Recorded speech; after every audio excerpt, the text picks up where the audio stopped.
بسم اللہ الرحمن الرحیم۔ صبر کا پھل۔ حضرت سلیمان علیہ السلام کے دور میں ایک شخص نے ایک خوبصورت پرندہ خریدا۔ اس کی آواز بہت ہی سریلی اور پیاری تھی۔ جب وہ چاہتا تو اس کی نہایت دل فریب اور خوش مزاج آواز سے وہ شخص بہت محظوظ ہوتا۔ ایک دن اچانک اس پنجرے کے پاس اس کے جیسا ایک اور پرندہ آیا اور اپنی زبان میں کچھ باتیں کی اور چلا گیا۔ پنجرے میں موجود پرندہ بالکل خاموش ہو گیا، ایسا ہو گیا جیسے وہ گونگا ہو۔ اس کے مالک نے اس کے بولنے کا کچھ دن انتظار کیا، مگر وہ پرندہ بالکل خاموش رہا، کچھ نہ بولا۔ پھر وہ شخص حضرت سلیمان علیہ السلام کی بارگاہ میں اس پرندے کو پنجرے سمیت لایا اور شکایت کی کہ میں نے یہ پرندہ بہت مہنگا خریدا تھا۔ اس کی آواز مجھے بہت مسرور کرتی تھی، مگر اب نہ جانے کیا ہوا کہ یہ پرندہ بولتا ہی نہیں۔ حضرت سلیمان علیہ السلام نے اس پرندے سے پوچھا، کیا وجہ ہے جو تم خاموش ہو گئے ہو؟ اس پرندے نے عرض کی، ہے اللہ کے برحق نبی، یہ شخص سمجھتا ہے میں خوش ہو کر چاہتا ہوں، مگر حقیقت یہ ہے کہ میں دیگر آزاد پرندوں کو دیکھ کر روتا ہوں کہ اے کاش میں بھی آزاد ہوتا تو کتنا اچھا ہوتا، مگر یہ ایسا کہ میری زبان نہیں سمجھتا اور خیال کرتا ہے جیسے میں خوشی سے گنگنا رہا ہوں۔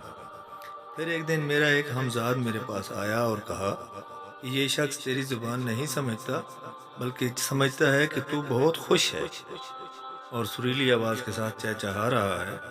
اگر تم اس کی قید سے آزاد ہونا چاہتے ہو تو بولنا، رونا اور فریاد کرنا چھوڑ دو، کیونکہ اس پر تمہارے الفاظ اثر نہیں کرتے، وہ تمہارے درد کو نہیں سمجھ سکتا۔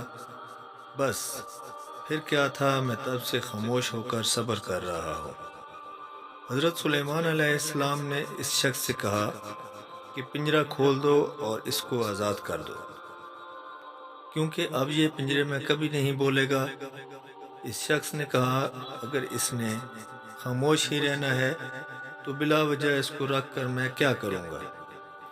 لہذا اس نے حضرت سلیمان علیہ السلام کے حکم کی تعمیل کرتے ہوئے پنجرہ کھول دیا۔ وہ پرندہ فوراً اڑ کر درخت کی شاخ پر جا بیٹھا اور اس شخص کو دیکھ کر کچھ چہچہا کر اڑ گیا۔ اس شخص نے حضرت سلیمان علیہ السلام سے عرض کی کہ یہ کیا کہہ کر گیا ہے؟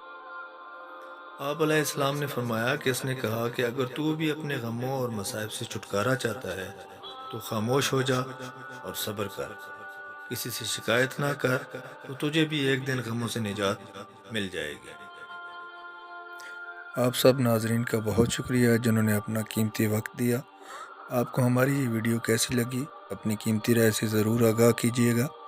جو ناظرین ہمارے چینل پر نئے ہیں ان سے گزارش ہے کہ چینل کو لائک اور سبسکرائب کر کے ہماری حوصلہ افزائی ضرور کریں۔ اللہ پاک سے دعا ہے کہ جہاں رہیں خوش رہیں، شاد آباد رہیں۔ پاکستان زندہ باد۔